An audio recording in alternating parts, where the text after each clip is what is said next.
Mr. Kim Tuck of Battle Creek, Michigan. The interviewer is James Smither of the Grand Valley State University Veterans History Project. All right, Mr. Tuck, can you begin by giving us a little bit of background on yourself?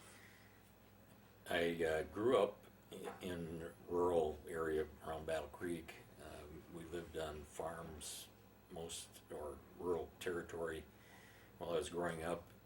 Spent a lot of time in my early teens working with my granddad on a sawmill that he operated and logged in the When were you born? 1946. Okay, so early teens would have been around 1960 or thereabouts? Yes. All right. And then went on to college at Michigan State University. And during that time, the draft was being used heavily to recruit for the military. And in 1966, I received a draft notice and was scheduled to go. And in fact, we moved our wedding date up by 3 months to accommodate the draft, because we were going to get married before I left for the military. And as it turned out, I was standing in line at the draft center at 5 o'clock in the morning with my lunch bag in line, waiting to get on the bus to go to Detroit for the induction process. And Mrs. Ford at the draft board came out and read off 2 names, and mine was one of them. She said, "You don't have to go. They've reinstated the college deferment." Mm-hmm. So went back to college and graduated in 1969. And what did you get your degree in? A Bachelor of Science in Building Construction. Mm-hmm. So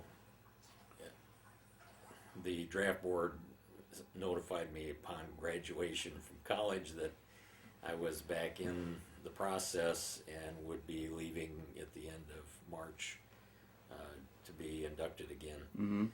So instead, I went down to the local recruiter station for the Air Force and talked to them about enlisting in the Air Force. Mm-hmm. And they said that I qualified for, or could qualify for, the officer's candidate process and go through OTS if I qualified as a pilot candidate. So at the time, they were only taking pilot candidates in the program for the Air Force for officers training. So I went down to the center and took a series of tests, which after the first 3 hours or so, you wondered, what in the world can they test you more on? And it continued on through the afternoon, eventually even looking at photographs of cloud cover and picking out sites on the photographs and answering the questions. Well, out of about 24 of us, there were only 2 of us that qualified, and I happened to be one of those. And then went to Selfridge for physical in Detroit area, and learned that I had elevated blood pressure, and so they required that I get blood pressure readings for the next couple of weeks. And so I found a doctor that would accommodate that, and elderly gentleman just happened to trade some of my construction experience for free blood pressure readings, and got a clear bill of health there, and went back through and was signed up for the delayed enlistment program. So in the fall of 1969, September, I went down to Lackland Air Force Base, and after being processed in Detroit through the where you swear center, and spent the next 90 days in officers training. And during officers training, they came out with the lottery for the draft process, and they said, they told any of us who wanted to drop out and take our chances with the lottery, we could, and several did, but my number in the lottery was 8. Okay. So I was going either way, it didn't matter. So in December, graduated. Well, let's stop a minute to go back a little. Describe a little bit what officers candidate training consisted of. Officers candidate training was a long day. You got up at 5 o'clock in the morning had to be dressed and ready to head for the chow line. By 6 o'clock, you marched everywhere in formation, and you had 3 minutes to eat from the time you had your food, sat down at the table. You had to be back outside in formation. So you had to sit at attention. Everything was 90 degrees. You raised your fork and shoved it in. But it's amazing how much food you can eat in 3 minutes. So I got into a really bad habit, and for years after that, my wife was always saying I ate way too fast. But then we had a portion of the day dedicated to marching formations, calisthenics, running, and then about 6 hours of academics. So the days, you were exhausted by the end of the day, and never seemed like we got enough sleep.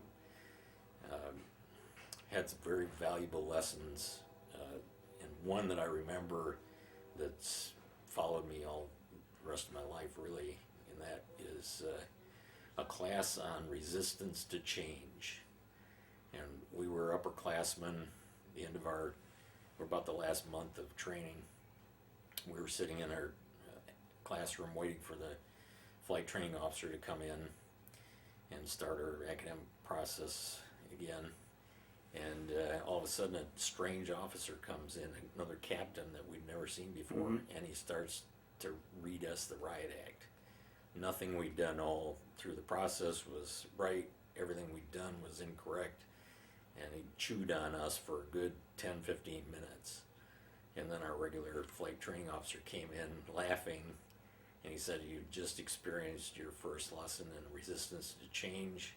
Said, "This is the factor which will be the plague of most of your assignments and your future life, and that's getting people to change, and that resistance is a natural instinct that will be your most difficult problem to overcome." And were they trying to teach you to get past that and be able to accept change? They were teaching us how to recognize the resistance that people will have to following orders, following instructions. If it's different from their routine, there will be a natural resistance to accomplish that. So that's one of the most significant things I remember. And did you learn how to deal with that, or did they just warn you what was going to happen? Well, they gave you more training on management processes and dealing with people. So the Air Force was kind of unique in that a lot of it was run like a business. And some portions, some of the newer officers really, most of them had that down pat. Some of the older officers had been in place a long time. Never went through that kind of training, didn't have those skills, and that was evident when I got into the field, especially in Southeast Asia. From officers training, I went directly from there to pilot training in Del Rio, Texas, and started out in the T-41, which was a Cessna 172 essentially, military version of it, and went through that whole process, and started in the T-37, which was a jet aircraft twin seat, and then got into high performance maneuvers and ended up blacking out at 4 Gs with that low G tolerance. I was no longer a candidate to complete the pilot training program, so they said I had small blood vessels feeding my eyes, and gravity just shuts them off. So from there I had a choice of critical career fields, and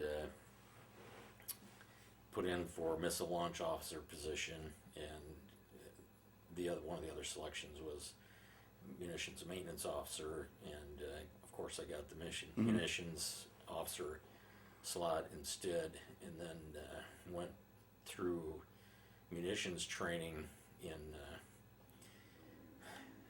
Denver, Colorado at Lowry Air Force Base.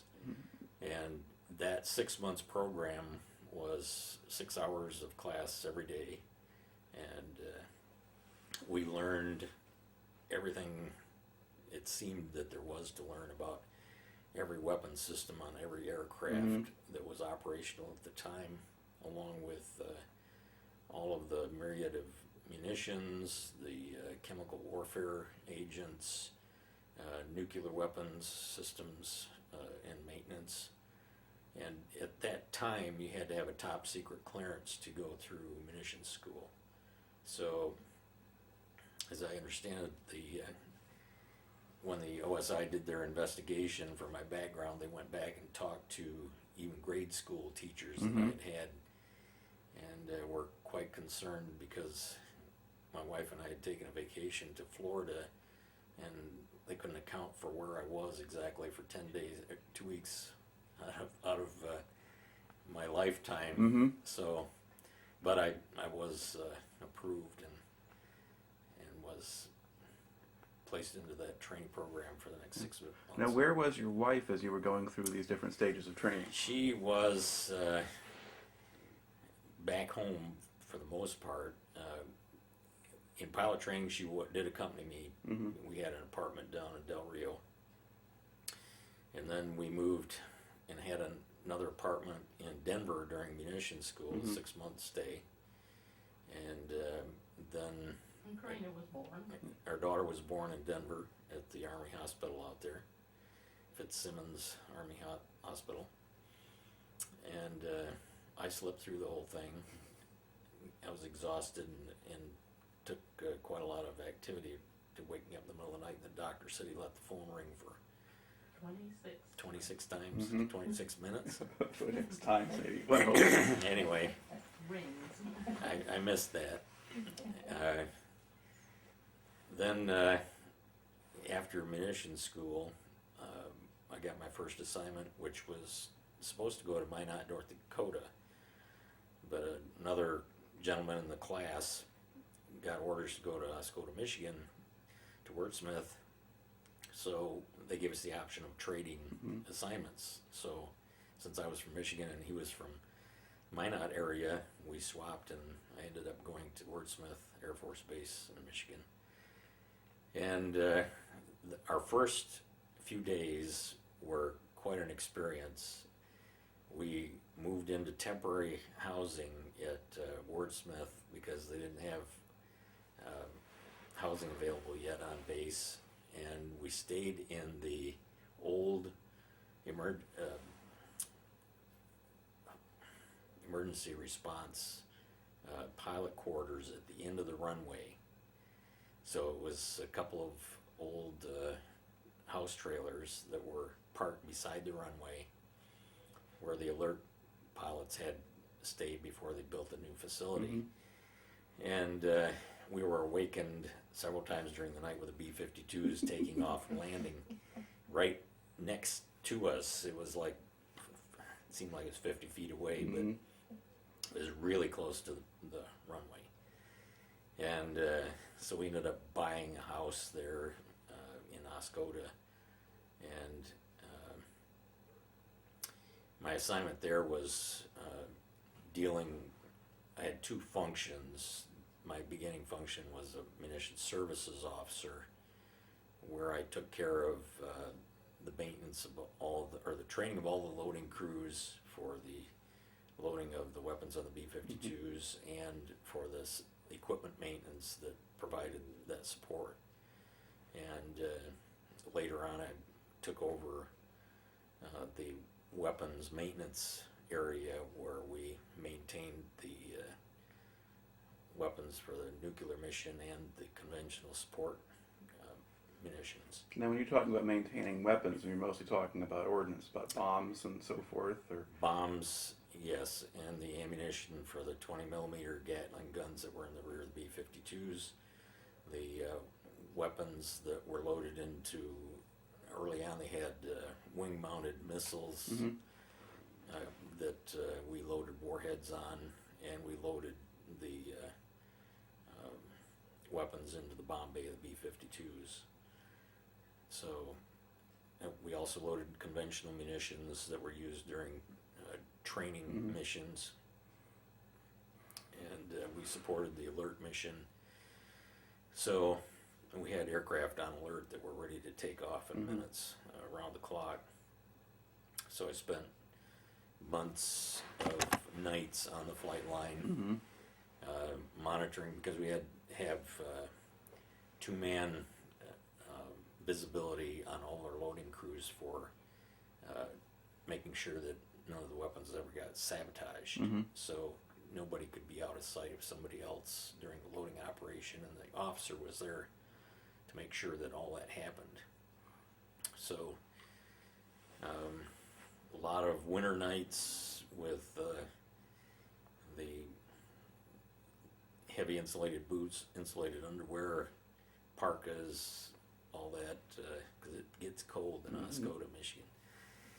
And we fought the snow drifts, just in the convoys to move the munitions from the weapons storage area to the flight line. And we had a lot of emergency response drills. So I think we averaged 2 a month, where some agency would call an emergency response, where, and it occurred one morning. I was going in for an emergency response. It was about 4 o'clock in the morning, and on the radio on the way in, I got this message that the Conrad alert was stating that this is not a drill. This is not a drill. I repeat, this is not a drill. That we were supposedly under attack. Well, it turned out it was a mistake. They run the wrong tape in Cheyenne Mountain in Colorado. But I thought we were going to war, because this had been after the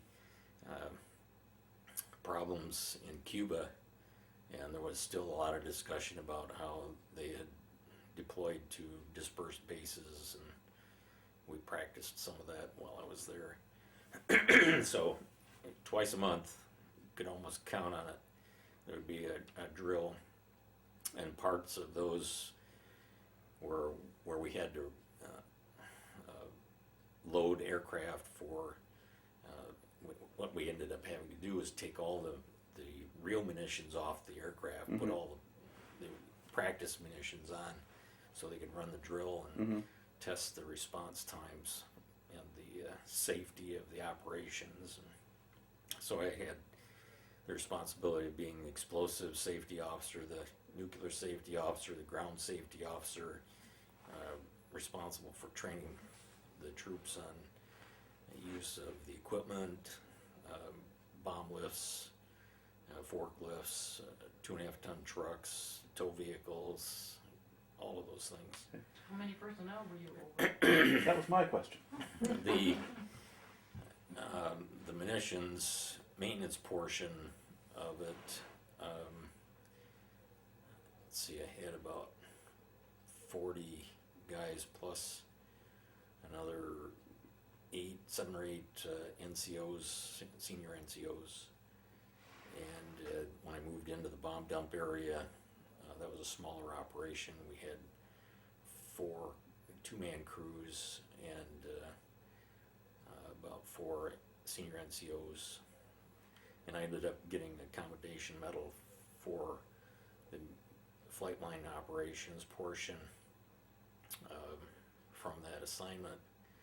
And part of it was due to one of my enlisted men who was a very detailed person, and we essentially did depot level maintenance in the field, and our bomb lift equipment all looked like it was brand new right off the showroom floor. He had trained all of his support crew in the process of taking all that equipment completely apart, taking it over, putting it in the dunk tank to strip all the paint off, completely rebuilt equipment so that they were beautiful pieces of equipment. It was some of the best in the Air Force at the time. What was the background of these, particularly the enlisted men? Were they draftees or volunteers, or? Most were draftees, and some had come from other services. Mm-hmm. The munitions program demanded a higher quality of enlisted person, Mhm. and I had a lot of college graduates who were just enlisted Mhm. airmen who worked in the operation. So I had a very intelligent bunch of people, and the majority were very good at what they did. Mm-hmm. And we had a lot of people advance through the ranks rapidly because unlike some of the other forces, the Air Force gives you promotions based on your intellectual ability and your ability to comprehend material and take tests, and if there's enough slots, you can be promoted through the ranks quite rapidly. Mm-hmm. I had some young guys who were senior master sergeants, and some old guys that have been in for 30 years, both sides of the equation. And it was really a delight for the most part to have those guys working Okay. along. So the morale in the unit would have been pretty good then. It was very good. We had rarely any problems, and part of that was because of the background checks that had to be done when you're working with special weapons. You have to have dependable people who have a certain knowledge base that you didn't get in some of the other areas of the military. So that was a delight to work with those guys. Okay. Now, what are the dates then when you're at Wordsmith, roughly? It was November of, let's see, November of 70, maybe? 70 Yeah. to May. 72. Okay. Now, that's a period of time when you've got a pretty fully blown anti-war movement going on in back home, and a lot of division and argument and conflict over all of this stuff, and some of it gets directed at the military and that kind of thing. How aware were you of this, and did it have any effect on anything you were doing? We really didn't have much exposure to that since we were kind of in a remote base away from the large metropolitan areas. Right. And it really hadn't been getting into full process when I was in college. Mm-hmm. There wasn't that much discussion about Right. it at Michigan State at the time. Right. And even though there's 50,000 students at Michigan State then, there were a few around the fringe that were kind of out there, but it really didn't make an impression on me at the time. Yeah, most of the big public stuff only really starts in 68, and that's when you're most of the way through, and even there it'll take a while to radiate out into a lot of Right. places. All right. Now, while you were based in Michigan, were you expecting sooner or later you're going to get sent overseas as part of your duty? Yes, I had been, 18 months was a long time for an officer with a munitions background to be in one place. Mm-hmm. I had another senior officer partner, Captain Scholler, who was stationed with me at Wordsmith, who was eligible to get out of the military, and he actually did get out while I was there, and he went down to sell trailers in Akron, Ohio, I think it was, for his uncle. He was gone 2 weeks, and he called the colonel at the squadron back and wanted to know if he could get back in. He couldn't stand it. Mm-hmm. So he came back. They got him back in, and he immediately went to EOD school with out east, and came back, and that was my first experience with explosives, was working with him. Mm-hmm. We were responsible for disposing of some outdated pen gun flares and some ammunition that was out of service date. So in the middle of the winter, we went out to the EOD range that was at the base there. We had to get a D8 Caterpillar to come in to clear the road out to the clearing where we were going to dispose of these munitions, and that thing rolled a snowball about 20 feet high all the way out, because snow was about 4 feet deep in the woods. And we got out, and we had a few thousand pen gun flares that were supposed to burn to dispose of them. Well, we thought, well, we'll shoot some of these off. So we spent half an hour shooting these pen gun flares off into the clearing. And then we thought, do we really want to stay out here for the number of hours it's Right. going to take to dispose of these pen gun flares? So we decided we'd blow them up instead. So we packed two 20 millimeter ammo cans full of Flex X explosive wrapped around the sides, layered in between layers and layers of these thousands of pen gun flares. Did that cord run through them, and then we got back and set that off, and the sky was full of thousands of lit pen gun flares. It's just the biggest fireworks display you've ever seen, and we got rid of them in a hurry, but that's not the way it's supposed to be done. But at least it was out in the middle of nowhere and far enough away so we never heard a thing about it. But that was my first experience with using explosives. Learned a lot about how to do it.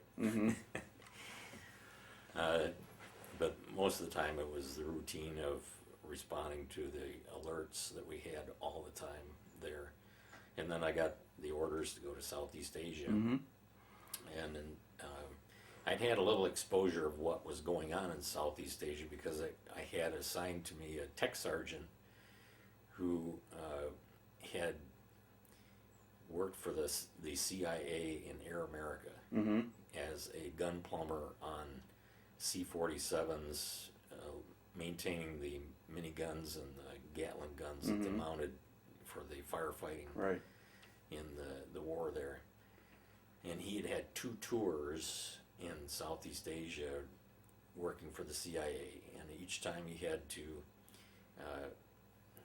resign from the military and take up his secret mission, basically, and he was paid really well. At that time it was the equivalent of, I'd say, $80,000-$90,000 a year tax-free, what we'd currently make. So he had told us a lot about what was going on in Southeast Asia. What impression did he have of the whole thing?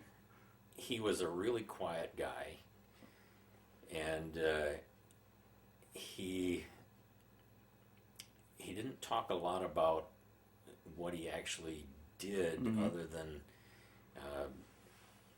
the benefits that were financially for him, and some of the environmental issues that he was facing in living over there, and but he never talked much about their strike missions. So I got my orders to go to Southeast Asia, and I was supposed to go to Da Nang Air Force Base, and at that time they were bombing right off the end of the runway. The enemy was so close to the base. Right. So I had a 30-day layover in Denver for a refresher course for conventional munitions. And during that time, my orders were changed the last week I was there to go to Takli, Thailand, because they moved the 366 TAC fighter squadron that I was supposed to go to Takli. So when I got to Takli, they were still renovating the base. We didn't have a lot of the comforts that we'd eventually have at Udorn when I moved again. So I was working 6 p.m. to 6 a.m. nights, and we were loading aircraft all night long, hauling bombs, and there was also contingency of Air America at that same base, and that was a real interesting operation to watch. The pilots in those old cargo aircraft would taxi down into their loading areas, and you'd see the guy stick his elbow out the window, smoking a cigar, and he'd reverse the props on the plane and back the plane up into the position where they'd load on crates of chickens and pigs and bombs and munitions, rice, just all kinds of assorted goods, and then they take off, and the pilot would get out of the aircraft. He'd have bandoliers of ammunitions, a couple 45s, and they'd be wearing Bermuda shorts and a flowered shirt from you'd see in Hawaii, wearing combat boots, or one guy got off wearing shower thongs, which I thought was really weird. But anyway, that was a real colorful side of that operation. Did you have much of a sense of what it was they were supposed to be doing? I mean, were they just supplying sort of allies up in the hills somewhere, or? We knew that they were flying goods into like the Montagnards people in the Highlands, and weapons to the friendlies in the areas, and some of the chickens and pigs and whatnot were just for communities to build goodwill. So it was real colorful. And the movie Air America was really close to what I saw. So that was an interesting sideline. They're in some ways better known for what they were doing earlier, because they were in operation even when the French were in Vietnam, That's right. before the U.S. military is actively engaged. But it's worth noting here that even after we're very much there, that operation still continues, and there's still things that for whatever reason government prefers to do through the CIA rather than just overtly with the regular Air Force or anybody else. Right. Now, as far as the sort of munitions work and things that you were doing, did you know where the planes were going and what they were doing and what the missions were? Yes. They were doing a lot of bombing, and I saw some of the strike films because my portion of the operation was in direct support of that activity. If there were any hung bombs, any munitions that didn't perform, there was a count taken after every mission, and on occasion we even experienced those munitions coming back. We had to meet the planes when they landed, so we had a loading crew at the end of the runway for every mission return, because we had aircraft coming back that were shot up. The tails of the F-4s, you'd wonder how they survived a missile strike, the SAM missiles. My roommate said it was like seeing a white picket fence rise up off the ground heading toward the aircraft.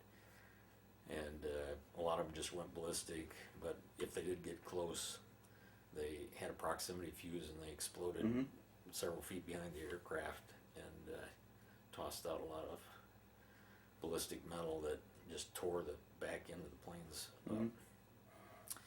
We also had a squadron of F-111s that it was part of their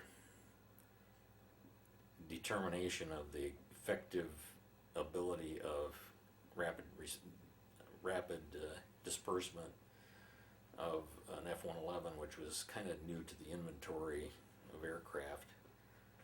And so they were supposed to have the 8 aircraft fly across the ocean, land, we load the aircraft, and they would immediately turn to go on a mission within the 24 hours of their actual landing. Well, we had, of the 8 aircraft, we had 3 launch and only 1 came back on the first mission.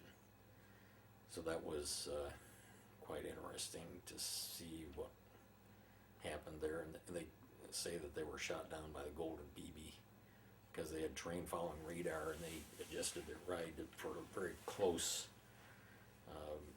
rough ride over terrain. They were just above the treetops essentially. So somebody shot up there and happened to shoot them down with a Okay, so sort of somebody just firing their machine gun or AK-47 from the ground just hit something in the right place. Yep, and they went down. One on the second mission came back, and the whole bottom of the aircraft was torn up. There wasn't 1 square inch of metal on the bottom of that plane, I don't think, that wasn't bent or shredded. And it turned out that I talked to the pilots when they landed, and they said they experienced some turbulence, and they had no idea that the bottom of that aircraft looked like it did. But what had happened was that they got a signal that they were being fired upon by missiles, so they jettisoned the bombs and then dove to avoid the missiles and ran into their own bombs that they had jettisoned, and it beat up the whole bottom of the aircraft. And those carried 24 or 500-pound bombs. So I saw a lot of aircraft that I was amazed that could ever return and land. Were you losing a lot of aircraft altogether, or just a few here and there? Actually, just a few. It was not very often that we'd lose an aircraft. I did, however, one night I had a pilot talk to me before our launch. He had some questions about the way the bombs were hung on his plane.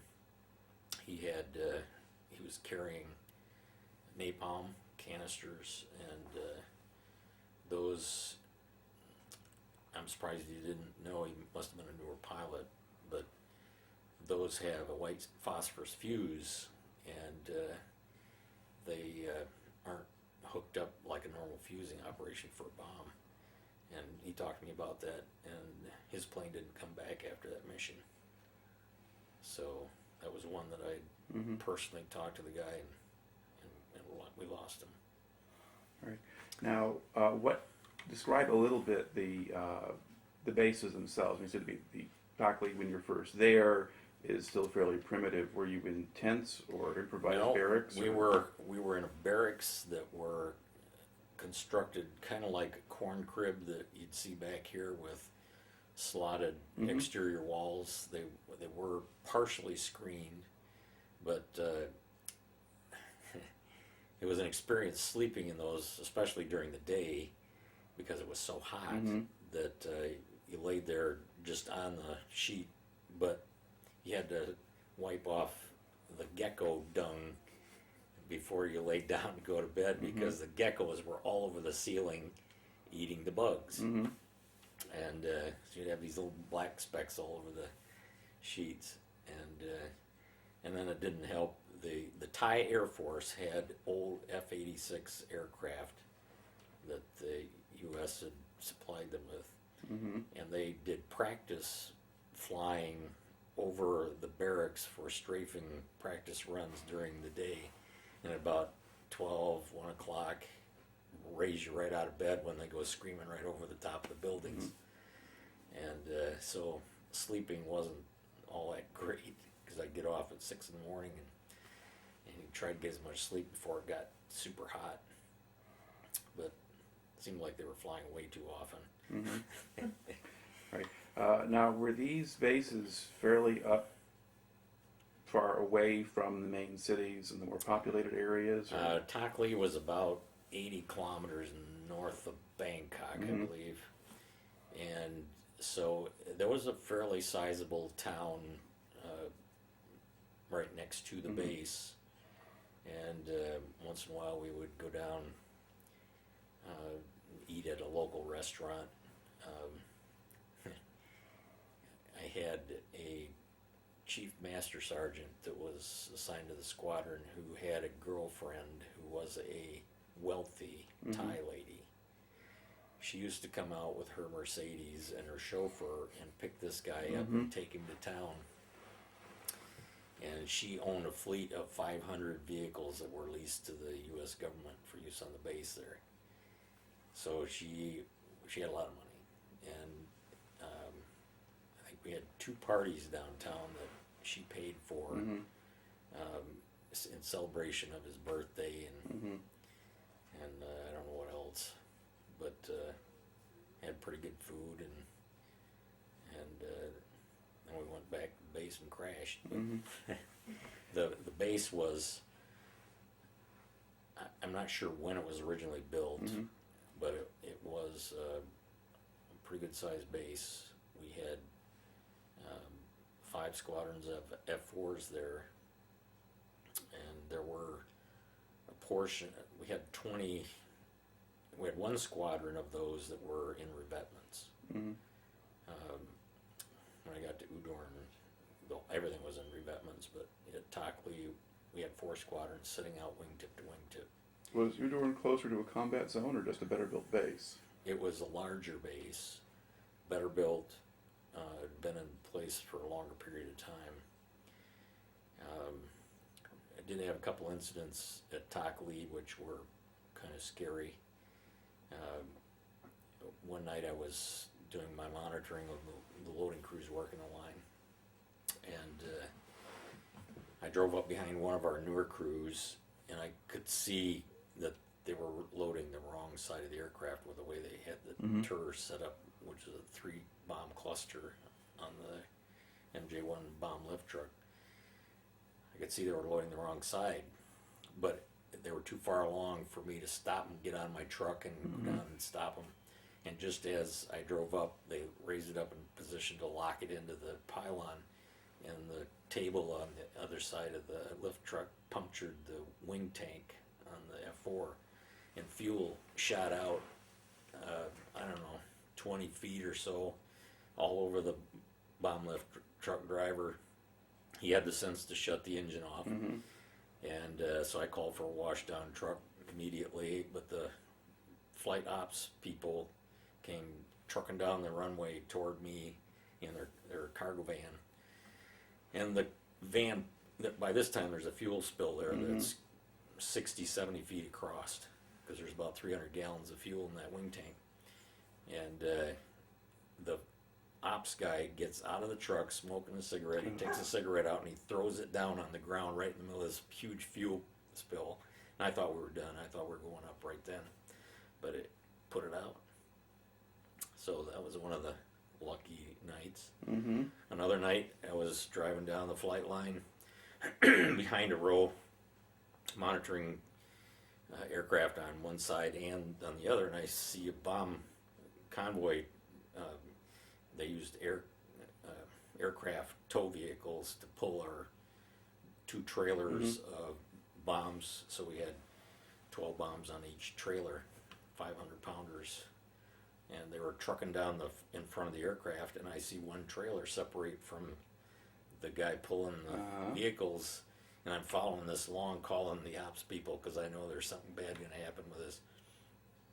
And that trailer traveled, I don't know, must have been 200-300 feet, and it sheared off the nose cone on the tip tank, dumped all 300 gallons of fuel out, and it stopped just an inch or so from the nose gear on that plane, and nothing happened.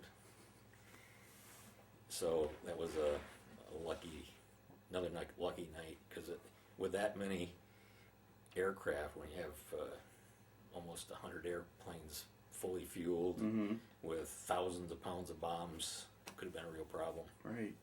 Were there concerns about possible sabotage or infiltrators or things like that on those bases? Yes.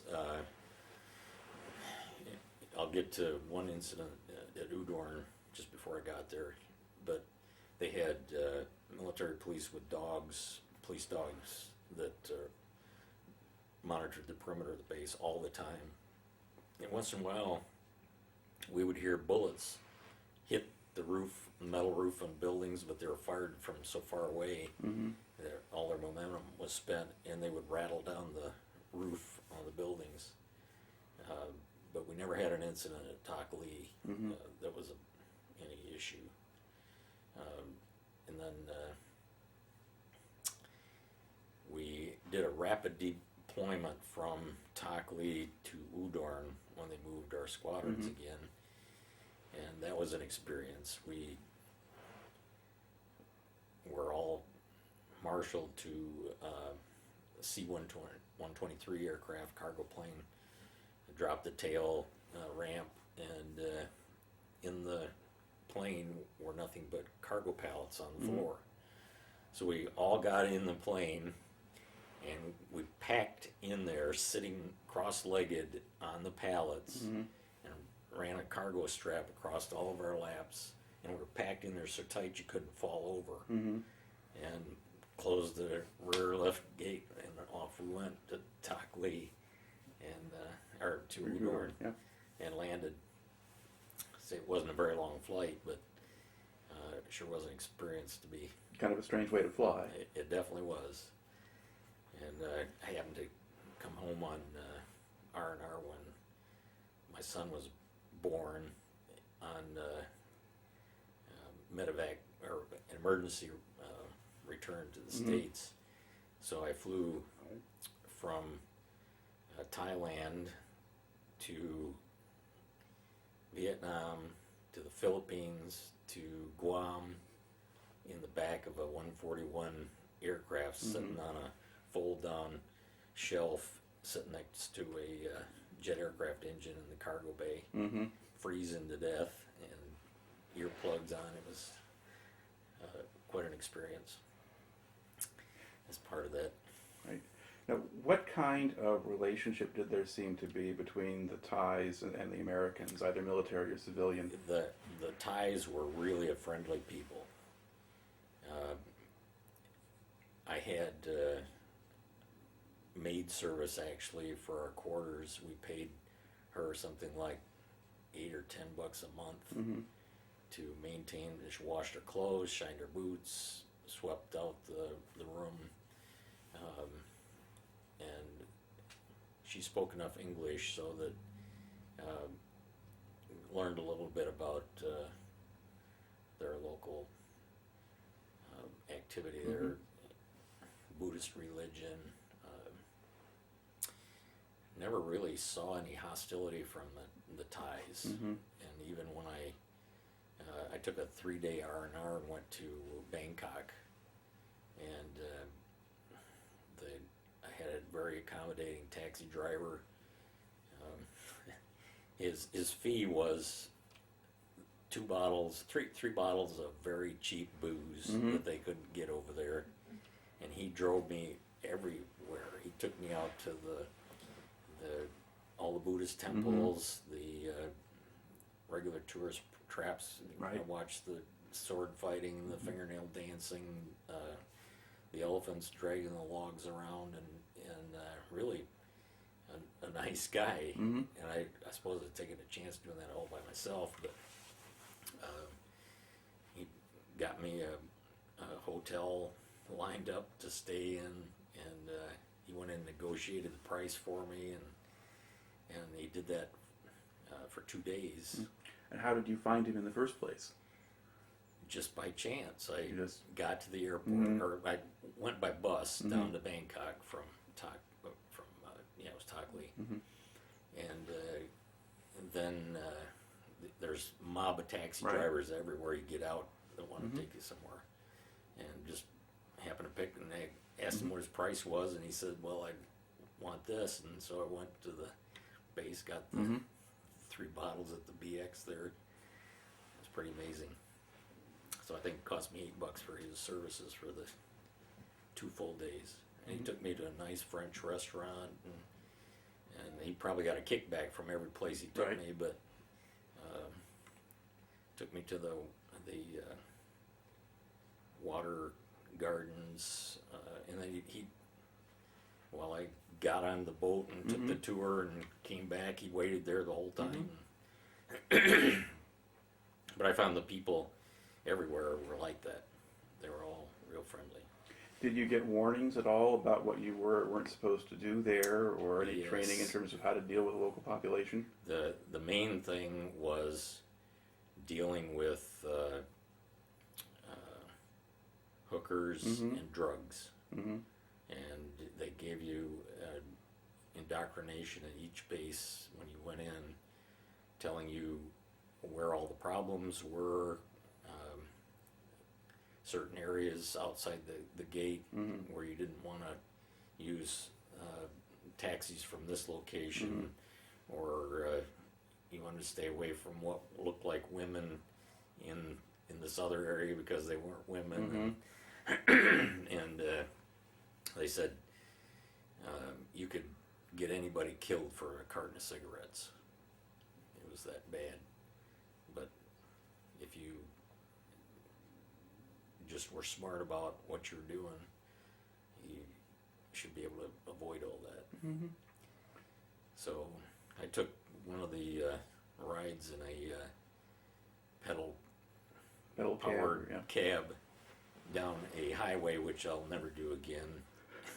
Because riding that thing with truck convoys of stuff going into the city, and the traffic there, you have 5 lanes of traffic on a 2-lane road, and everybody's honking and blowing their horn and arguing and gesturing to each other as they're all competing for space on the road. That was quite an experience. And the drainage ditches where sewage and everything else ran.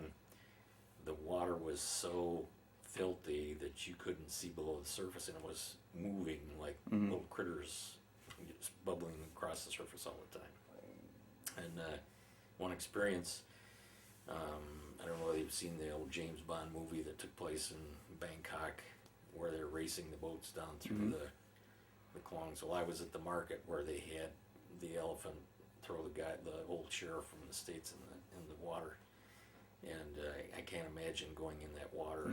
There was a kid that dove in the water and swam out to the boat I was on and came up out of the water, and you couldn't see him at all in the water. And he was trying to sell things to the people on the boat, but man, It couldn't have been too appetizing at that point. no.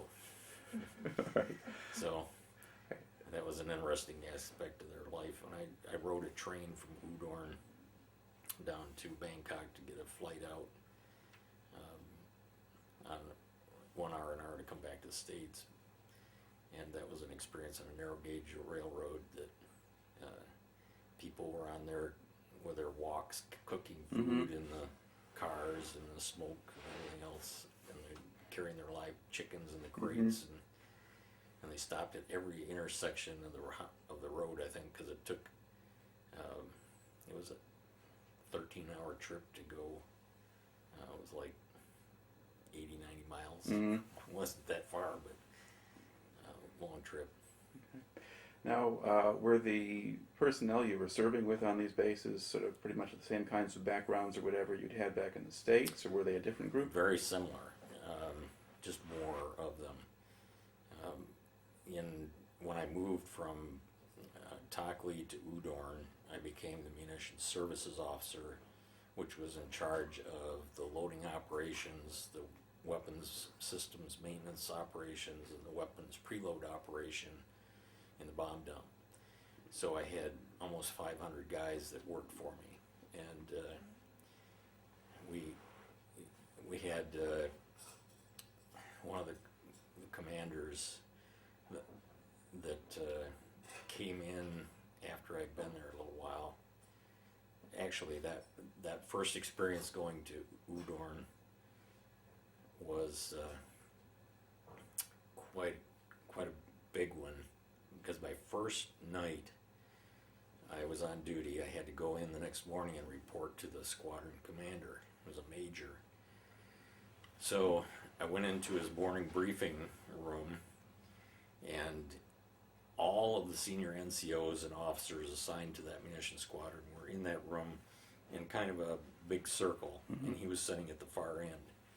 So I walked in the door, and he wanted the results of the strike mission, how many aircraft we had loaded and whatnot.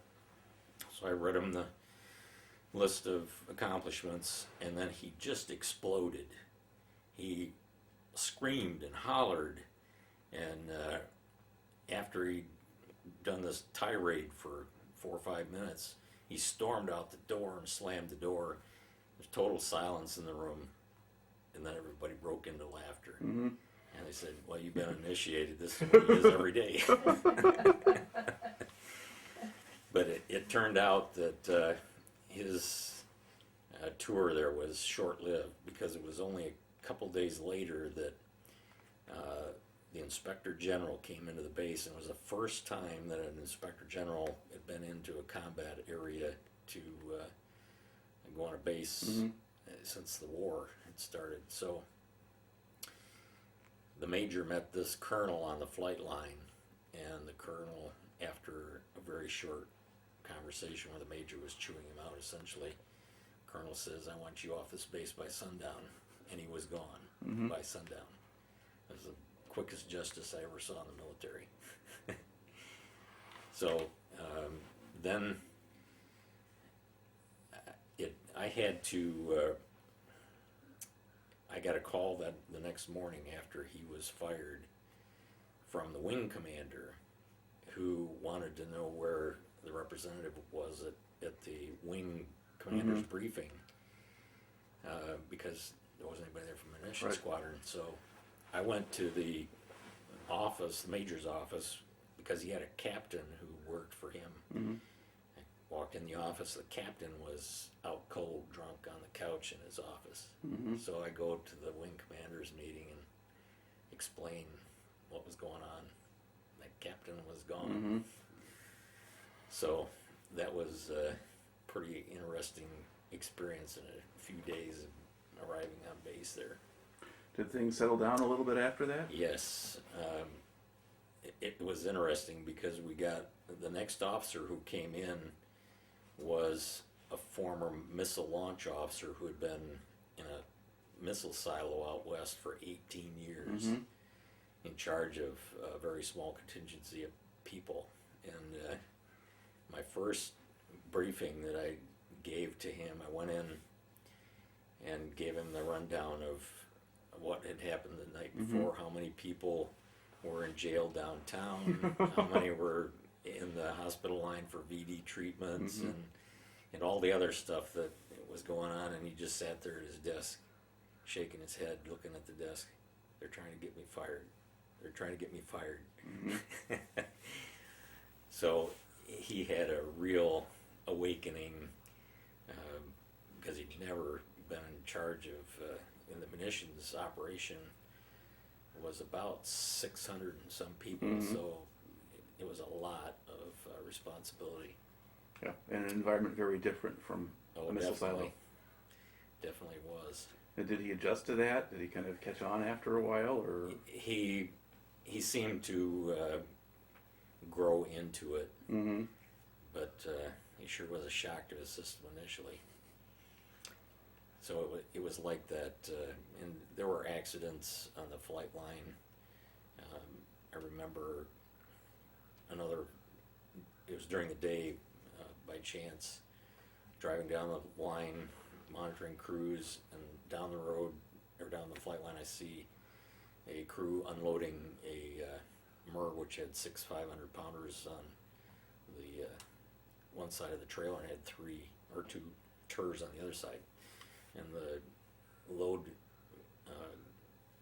member, the crew member, unhooked the tie-down strap and threw it over the side of the trailer, and the lift truck was picking up the 6 bombs and backing up away from the trailer, but that cargo strap had hooked on the back side of the MIR, and also hooked on a TER, and was dragging the TER across the trailer. Now, what are MIRs and TERs for? A MIR is 6 bombs loaded on a rack that locks center line on the F4, so that, and then the TER is 3 bomb cluster unit that is a rack that locks into the wing pylon on the F4. All right, so you've got a cargo strap hooked onto a rack of 6 bombs or whatever. Yes, and then the hook catching the TER on the other side, which is supposed to have been unloaded. But I see it all kind of like in slow motion as he's backing away. The TER is coming across the trailer, and it tips over and goes down, lands right on the fuses, smashes the fuses right up in the bomb. And it was one of those thanks moments where you're thankful that we have really good fuse designs that have to go through an arming process before they can activate. But those kinds of things were scary. I had another night incident where a weapons maintenance crew was checking out the arming system, and each time you put bombs on an aircraft, you have to check out the system first to make sure all the wiring has continuity and is fully functional. Well, he unscrewed the cartridge retainers on the pylon, pulled them out, and one came out without any cartridge in it. he was thinking that that must have been forgotten to put it in initially, but what had happened was that the cartridge stuck inside the retainer. It's like a shotgun shell, and he motioned to the guy in the cockpit to hit the switch so he could test it for continuity, and that cartridge went off in his face and embedded pellets of explosive all over his face. A great big black guy laying on the pavement, shivering and quaking. He was in shock, and he thought he was going to die, but it was just superficial wounds, Right. really, that really didn't hurt him all that bad, but had to take him to the hospital, and then I had to go inform the squadron commander. He was in his hooch with the second in command drinking and didn't really care.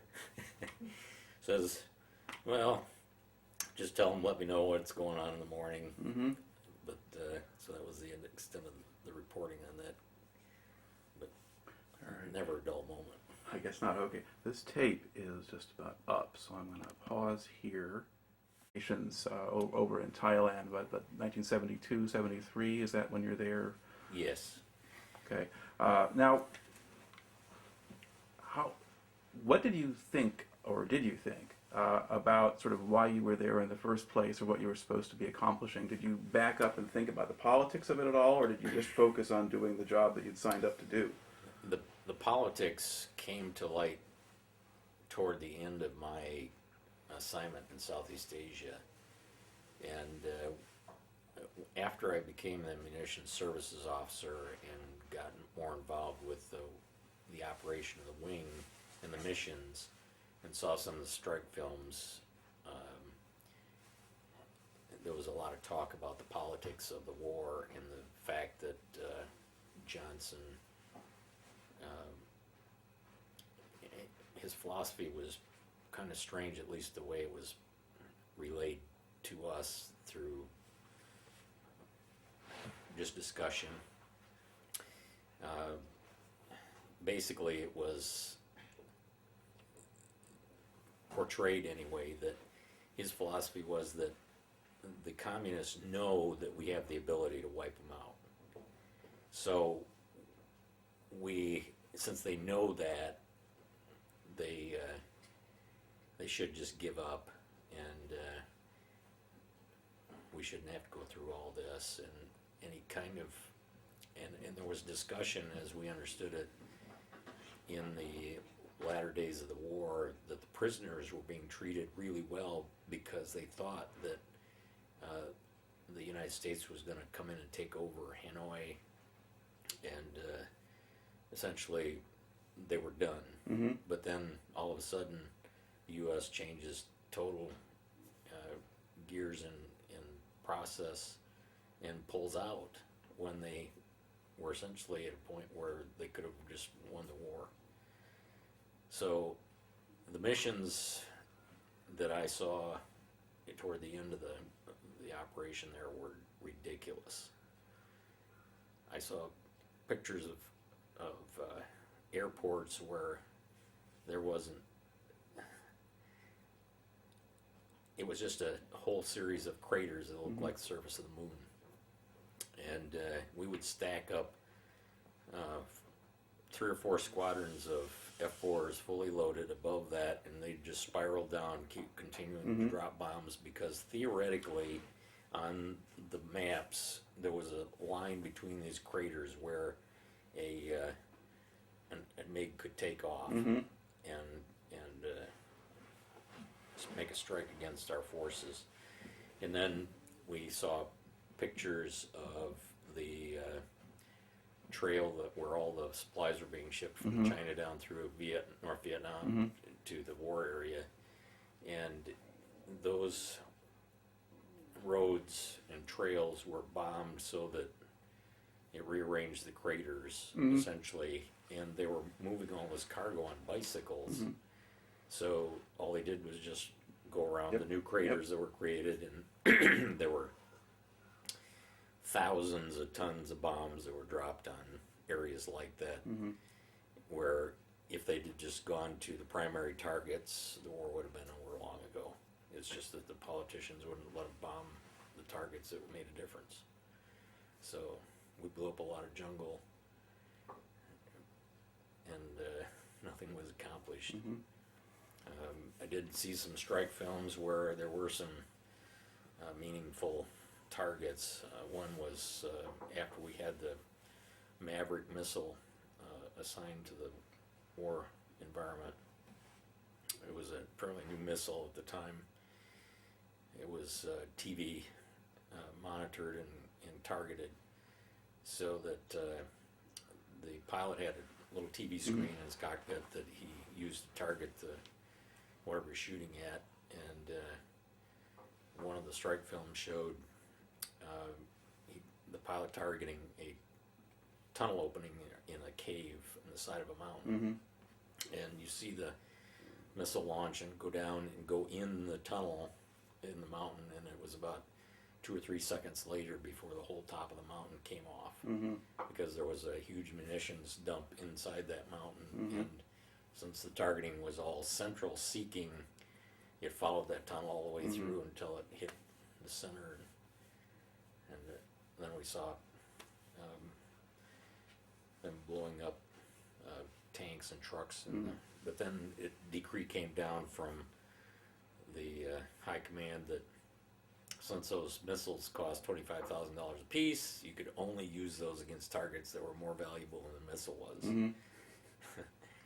So politics played a huge role, and usually was to the detriment of accomplishing the mission, Mm-hmm. from what I saw. Yeah. Now, did that sort of awareness, did that affect morale over the course of the time you were there, or did things? Didn't really have much effect on it. My guys did their job Mhm. day in, day out. Very little grumbling. Usually it was more an issue of we not letting them take naps in between Mm-hmm. more active parts of the mission than it was about what the politics of the war was. Mhm. Rarely ever discussed. Right. Now, some of the other things that people tend to associate with the whole Vietnam era to one degree or another, they talk about things like drug use, for instance. You had warnings about that. The people that you were supervising, were they mostly smart enough to stay out of that, or? There was very little drug use, mostly alcohol abuse, Mhm. and we did have some alcoholics that we later discovered, and we used them in training on a couple of guys that had been part of the operation that had alcohol bottles hidden in revetments all over the flight line where they were drinking, and sometimes they would replace equipment on an aircraft and have no idea which airplane they put it on. Mhm. So alcohol was the biggest problem from Okay. what I saw. And were there any racial issues on the base that you were aware of, or?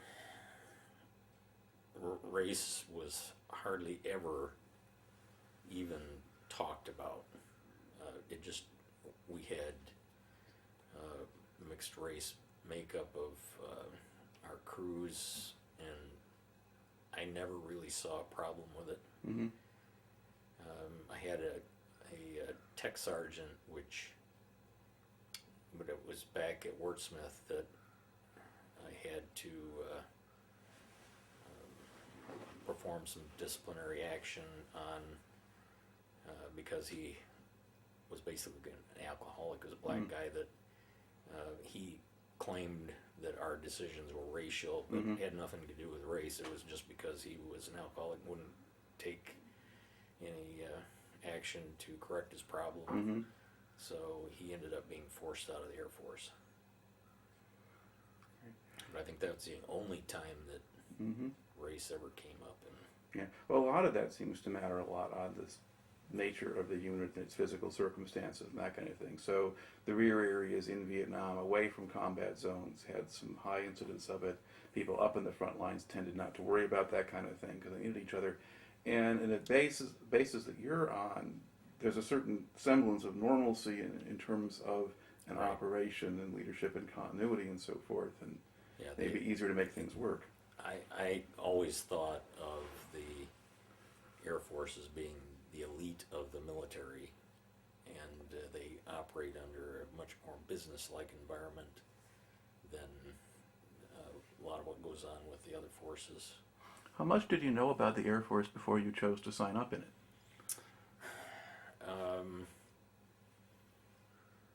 Not a lot.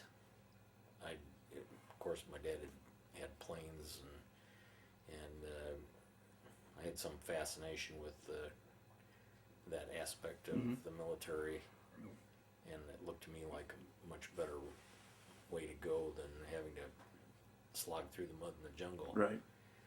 So I guess that was kind of the motivator that pointed me in the direction of the Air Force over the other forces. I never did care for water, so I wasn't a Navy enthusiast, so don't even like to swim all that much. So the air option was much more attractive. All right. Now, were there other particular incidents or things that happened while you were over in Thailand that kind of stand out in your memory that you haven't brought up here yet? There was one humorous event that happened.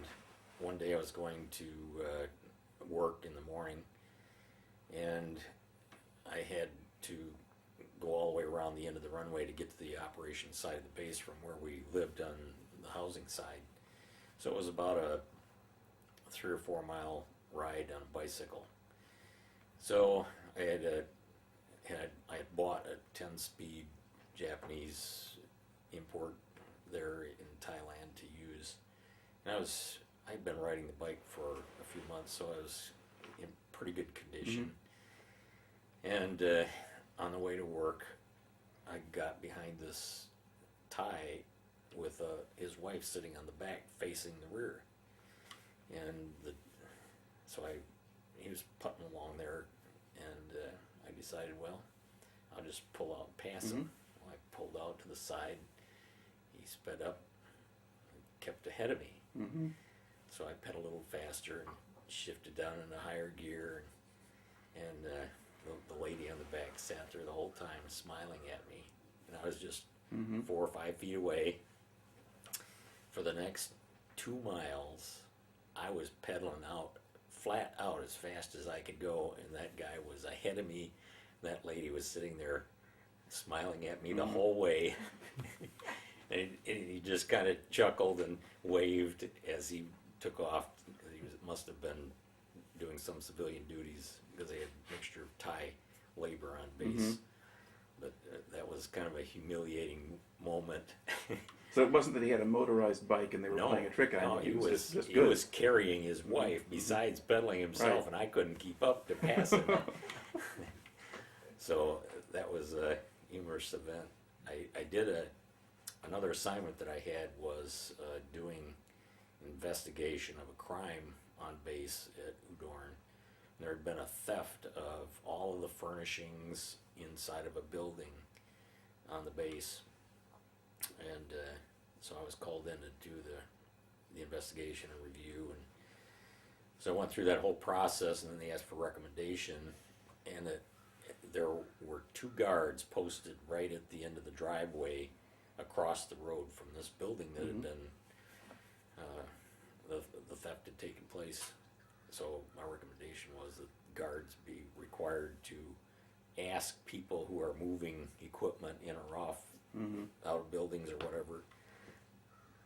But it was a crime that had been committed in full view of guards right there on the base, and nobody said a word. And just makes you wonder whether there was payoff made there. So those kinds of incidents usually are most exciting or apprehensive issues occurred at the end of the runway, where aircraft would come back from missions, and I talked a little bit about it before. We had a case where one aircraft landed and the bombs dropped off from the pylons and slid down the runway toward our crew, and they were spin arming as they were sliding down the runway, and they stopped just before they got to the end of Mm-hmm. the area where they would have gone off if they'd made contact. So those kinds of incidents were scary. So why were they bringing bombs back at all? They were hung. Mm-hmm. They didn't drop off when the ejector cartridges activated to blow the Okay. bomb away from the aircraft. So it wasn't that they were choosing to bring them No, back rather than It's not dumping them because somewhere. they didn't drop off like they were supposed to. And those racks have cams that go down and lock into the lugs on the bomb. And for whatever reason, friction in the system, or maybe the charge in the ejector cartridge wasn't properly mixed, or maybe Mhm. it was aged or something where it didn't provide enough explosive to fully activate that rack. So they stayed on the airplane until the Mhm. jolt of landing forced them to drop off. Did you ever have any really bad accidents or just scary moments that were almost bad things? There were scary moments where there were almost bad things, because there had been incidences in Vietnam earlier in the war where the bombs that were used were leftovers from World War II, Mhm. and they were shipped in from Europe, and they were a Minol based bomb where the explosive liquid leached out of the filler that was used to make it a safe compound, and you essentially had nitroglycerin type of situation where the liquid came out of the filler plugs on the bomb and crystallized, and then when they're jolted, Mhm. they had some drop off from, and we saw the film of a couple of the instances where the forklift pushed a bomb off the back of a stack inside the munitions revetment, and it exploded, and the crews that were moving those evacuated the bomb dump, but then so much of the bombs were cooking off Mhm. that the pressure wave that was created, even though these guys were outside of the revetment walls, these huge earth berms to contain explosions like occurred, the pressure wave picked up their vehicles and turned them upside down and killed them all, even though they were outside the explosive area. In another case, some of those bombs they had one drop on the flight line while they're loading, and it blew up the whole flight line, took out all the aircraft, and so those kinds of accidents did happen. Now, at the time you get your orders to go home, were you ready to leave? Yes, I was ready. A year's long enough. Mm-hmm. And I had a new assignment to go to the Air Defense Command in New York at Griffiths Air Force Base. So it was a whole different operation. Mm-hmm. It was the 106 mission was to essentially repel bear bomber attacks that could take place on our coastal lines. So we had a nuclear mission there, and I was the munitions services officer again, working directly for the wing commander in that instance. In previous assignments, I had senior officers above me, between myself and the wing commander, but in this case I was directly reporting to the wing commander process, so and that was my final assignment. Mm-hmm. And where in New York is that base? They are just about in the middle of the state, Mm-hmm. Rome, New York. Okay. And we had some training opportunities there for the 106 aircraft, and we also had the inventory from Bangor, Maine, that was moved there to the weapons maintenance facility. And I had another experience with politics in the higher echelons of the military that occurred there, and a surprise inspection from the Inspector General, and they came in and inspected the base and this was about a week after I got there. They inspected the base based on depot level maintenance criteria rather than field criteria. Mhm. And it was obvious that the whole intent was to remove the wing commander from that position and eliminate his possibility of becoming a general. Mm-hmm. So I had to respond to the Inspector General on the majority of the issues that were classified as so serious that we couldn't fulfill our mission. Mm-hmm. And when we did the research on the criteria, the criteria was from the depot level maintenance books rather than the field Mhm. weapons maintenance operation. So it was clearly a mechanism to get rid of the wing commander. So within the 30 days that we had to correct deficiencies, there were really minor issues that we corrected and changed processes to accommodate the criteria, and we were back in operation. But that was really interesting to see how that whole process worked and the politics that plays in the upper echelons to fight for those ranked positions. Now, as you were kind of coming to the end of your duty, was there an effort to get you to re-enlist, or?